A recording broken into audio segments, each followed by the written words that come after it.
నమస్కారం. ఓం గం గణపతయే నమః. స్వర్ణలక్ష్మీ నమస్తే అస్తు. పరబ్రహ్మ స్వరూపిణి రాజ్యం దేహి ధనం దేహి సర్వకామాంచ దేహి మే. అందరికీ స్వర్ణలక్ష్మి అమ్మవారు ఎప్పుడు ప్రతి నిమిషం సంతోషంగా ఉండే విధంగా, చక్కగా నవ్వుతూ ఉండే విధంగా, ఆనందభరితంగా ఉండే విధంగా మనల్ని అనుగ్రహించాలని, అంతేకాకుండా మనందరికీ రాజ్యాధికారం ఉండే విధంగా అనుగ్రహించాలని, అమ్మవారు మనందరికీ సమృద్ధిగా ధనం ఇవ్వాలని, అంతేకాకుండా ప్రతి ఒక్కళ్ళకి వాళ్ళ మనసులో ఉన్న కోరిక తక్షణమే నెరవేర్చే విధంగా అమ్మవారికి మనకు ఆశీర్వాదం ఉండాలని చెప్పేసి కోరుకుంటూ ముందుకెళ్దాం.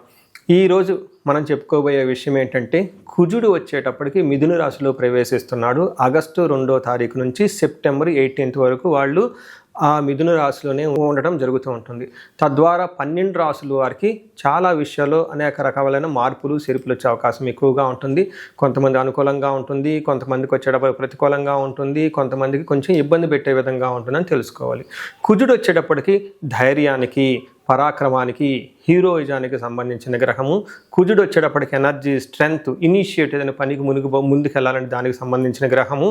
యంగర్ బ్రదర్స్ సిస్టర్స్ ఎవరంటే వాళ్ళకి సంబంధించిన గ్రహము. అంతేకాకుండా మోస్ట్ ఇంపార్టెంట్, కుజుడుని భూమి పుత్ర అంటారు. అంటే ల్యాండ్స్, ప్రాపర్టీస్, బిల్డింగు, కన్స్ట్రక్షన్ వీటికి సంబంధించిన గ్రహం. కుజుడు వచ్చేటప్పటికి మిలిటరీ, పోలీస్, సైన్యాధ్యక్షుడు ఇలాంటి వాటికి సంబంధించి వెపన్స్కి సంబంధించిన గ్రహము. అలాగే కాకుండా కుజుడు వచ్చేటప్పటికి ఫైర్, హీట్, ఇంజనీరింగ్, టెక్నాలజీ, ఫోర్స్ని అప్లై చేసే ఇట్లాంటి పనులన్నిటి కూడా కుజుడికి సంబంధించిన గ్రహం. ఇలాంటి కుజుడు మిథున రాశిలో 45 రోజులు సుమారు ఉండటం వల్ల మిగతా 12 రాశుల వరకు ఎలా ఉందో మనం చూద్దాం. ముందుగా మనం మేషరాశి చూసుకుంటే, మేషరాశి వారికి 2వ ప్లేస్లో నుంచి 3వ స్థానంలోకి కుజుడు మారడం జరుగుతూ ఉంది. ఎప్పుడైతే ఇది 3వ స్థానానికి కుజుడు మారుతూ ఉన్నాడో, వీళ్ళకి సంబంధించిన ధైర్యానికి సంబంధించిన వ్యవహారాల్లో, వీళ్ళ సిబ్లింగ్స్కి సంబంధించిన వ్యవహారాల్లో, కమ్యూనికేషన్ మాట్లాడే విధానంలోనూ, తర్వాత రైటింగ్స్ అండ్ ఆర్ట్స్కి సంబంధించిన వ్యవహారాలలో, షార్ట్ జర్నీస్ చిన్న చిన్న జర్నీలు చేసే విషయంలోనూ, ఏదైనా విషయంలో చురుకుగా చొరవ తీసుకునే విషయాల్లో కుజుడు చాలా ప్రభావితాన్ని చూపిస్తాడని మీరు గమనించుకోవాలి.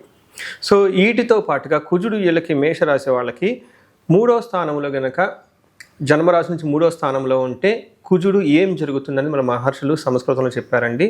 వీళ్ళకి ఆరోగ్య, నిత్య సంతోష, బంధుమిత్ర సమాగమ, అర్ధలాభ, పుత్ర సౌఖ్యం, ఇష్టసిద్ధి, తృతీయగే ధారాసుతే అంటారు. అంటే 3వ స్థానంలో ఎప్పుడైతే కుజుడు ఉన్నారో, ఈ కుజుడు వల్ల మీకు ఆరోగ్యం బాగుంటుంది, నిత్యం సంతోషంగా ఉంటారు, బంధువులతోటి మిత్రులతోటి చక్కగా కలిసి ఉంటారు, అర్ధలాభం ఉంటుంది, పుత్ర సౌఖ్యం, పుత్రుల వల్ల సౌఖ్యం ఉంటుంది. అలాగా అనుకున్న పనులన్నీ చక్కగా జరుగుతుంటాయని గమనించుకోవాలి.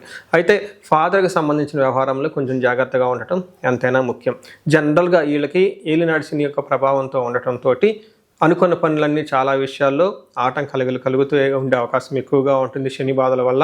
అయితే ఇలాంటి రాశి వాళ్ళకి ఈ టైంలో కుజుడు మార్పు అనేది చాలా వరకు ఉపశమనం చేస్తుంది, చాలా వరకు మంచి చేస్తుంది. ఇదొక మంచి అవకాశంగా మీరు భావించుకోవచ్చు. ముఖ్యంగా రియల్ ఎస్టేట్ వాళ్ళు ఎవరైతే ఉన్నారో వీళ్ళకి అనుకూలంగా ఉంటుంది. ఇల్లు అమ్మాలనుకున్నా, కొనాలనుకున్నా చాలా బాగుంటుంది. ఇంటికి సంబంధించిన ఎవరైనా ఈఎంఐలు కట్టలేక ఆగిపోతూ ఉంటే ఈ టైంలో అవి కట్టే అవకాశం ఎక్కువగా ఉంటుంది. సో చూశారు కదండి ఈ రాశి వాళ్ళకి ఎలా ఉందో. అంటే కుజుడు ఈ ఒక 45 days మీకు చాలా మంచి చేస్తాడని గమనించుకోవాలి.